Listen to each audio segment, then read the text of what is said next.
Hey there, it's Jeff Klassen welcoming you to another edition of Casts from the Past. Sorry I didn't get any up. I didn't get a film up last weekend, or the one before for that matter. A couple weeks ago, I was up visiting my cousins on a pike fishing trip. We didn't catch any big ones, but we had a lot of activity, so it was a pretty good time. Then I catch COVID on the flight back, which I didn't think people had COVID anymore. This is the sixth time I've had it that I've tested positive for it. I think I've had it a couple more times since. So anyway, I'm back now and feeling good again. So we're going to get started with a new film for this weekend. While I was up there, I was able to get a booty call, a blonde one actually, which I kind of like. They are difficult to find. I don't think they've made these for quite a while. One of the best musky lures ever made, in my opinion. I'm hoping to use it this fall when I head back up there to fish with my cousins again. So having just come back from Canada on that pike fishing trip, I thought it only fitting that I show a pike film this week. This one's called Great Northern Tackle Busters from around 1952, I think.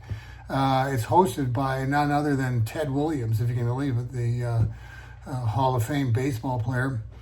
The film's kind of rough. There's some splices and stuff in it, but I think you'll get the gist of it. He catches a lot of nice fish, and I don't know, it's entertaining. Hope you like it.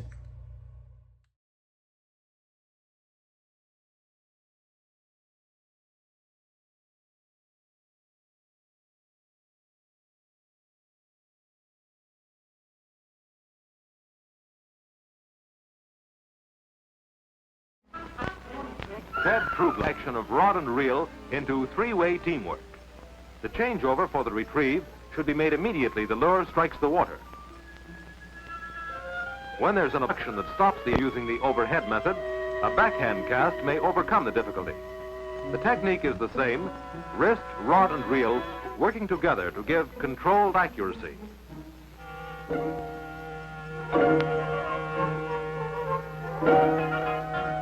A properly executed side cast is useful for placing the lure in hard-to-reach spots under overhanging trees or bushes. Lesson period's over. Let's go fishing.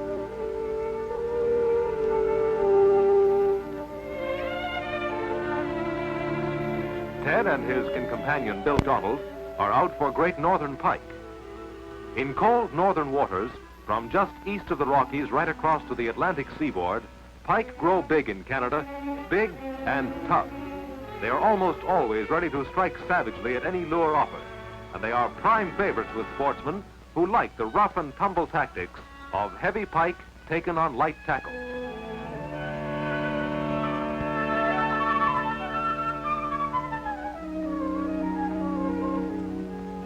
On a northern Ontario river, Ted and Bill cast their artificial lures. Dark waters, spruce bordered, deep holes where the cold current eddies slowly, and thick weed beds where large pike search for minnows. This is real pike water. Strike. Ted's into a dandy.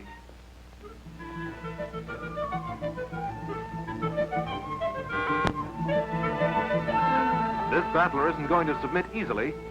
Ted knows all about the danger from a pike's teeth. They are many and sharp, capable of tearing an ugly wound in a fisherman's hand if he isn't careful. A gaff is recommended to land a really heavy fish safely. Another way is to maneuver for a thumb and finger hold in the eye sockets.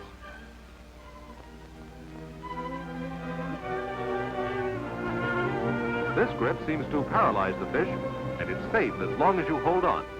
The pike will recover quickly when you let go if you want to return it to the water.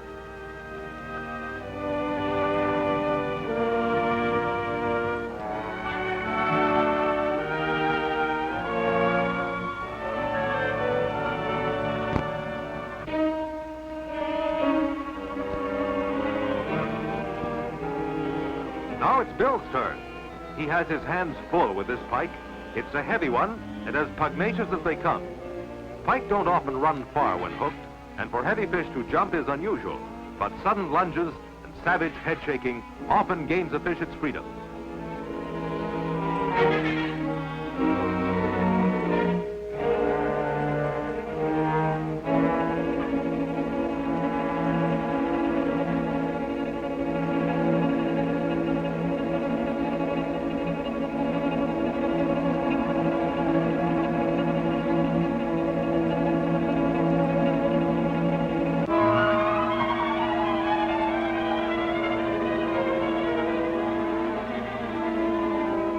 Pike have voracious appetites, and they've got the equipment to handle anything from minnows to ducklings.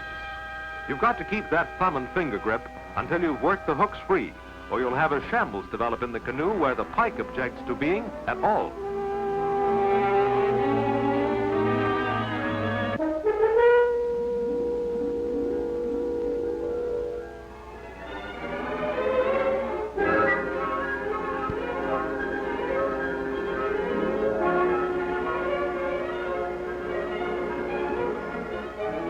Ted and Bill explore a small tributary stream.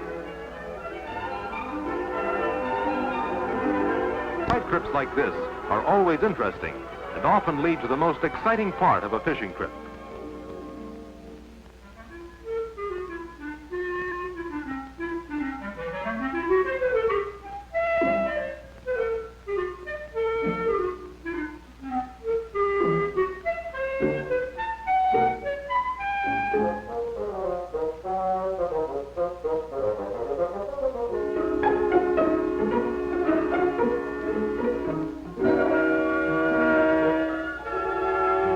Although there doesn't seem to be much water free of weeds, it's worth a try. Ted uses the side cast to drop his spoon lure into that open spot well up ahead.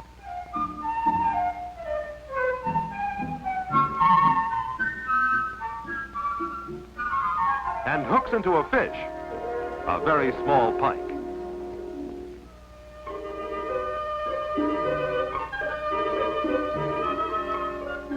This kind should always get another chance to become a great northern. He's lost it. Ted tosses out a quick cast from an awkward position. Strike. Say, this is fun, a fish on every cast. This must be a regular nursery for small pike.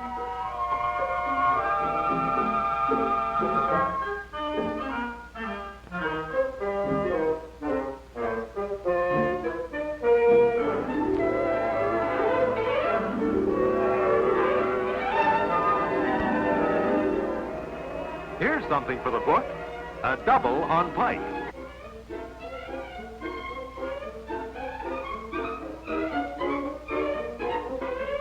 Fella, we'll be around to get a line on you another year.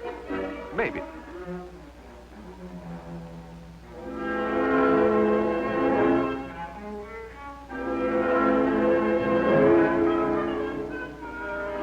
And that goes for you, too.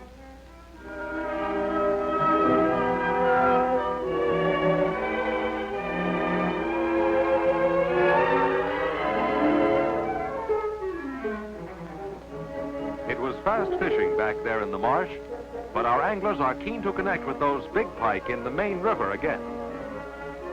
Bill didn't have to wait long for action. This pike play is hard to get with dogged tug-of-war tactics.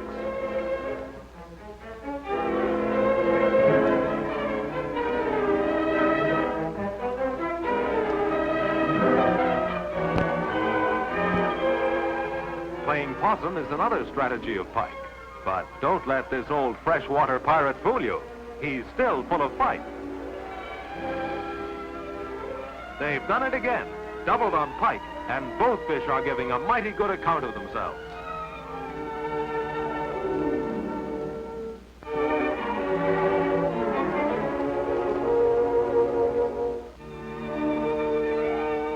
Missing the eye socket grip causes a tackle-testing flurry at close quarters. You must be ready to give line quickly to avoid breaking a rod tip or snapping the light line.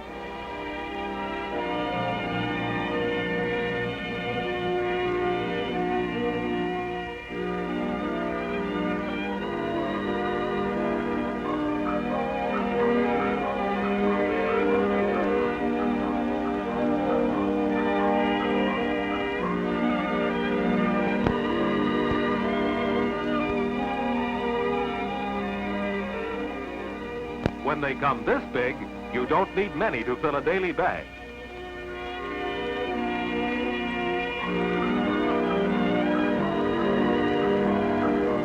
It's Bickle Buster.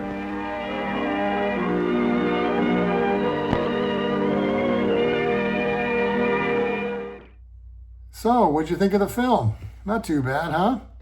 Ted Williams. I don't even remember Ted Williams. He was the spokesman for Sears Fishing Tackle. He had all kinds of reels and lures and rods and all kinds of stuff.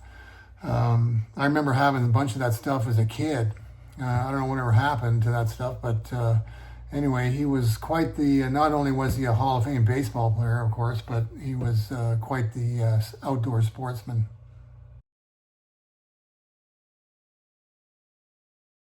Whoops, my bad. That's not the one I wanted to show you.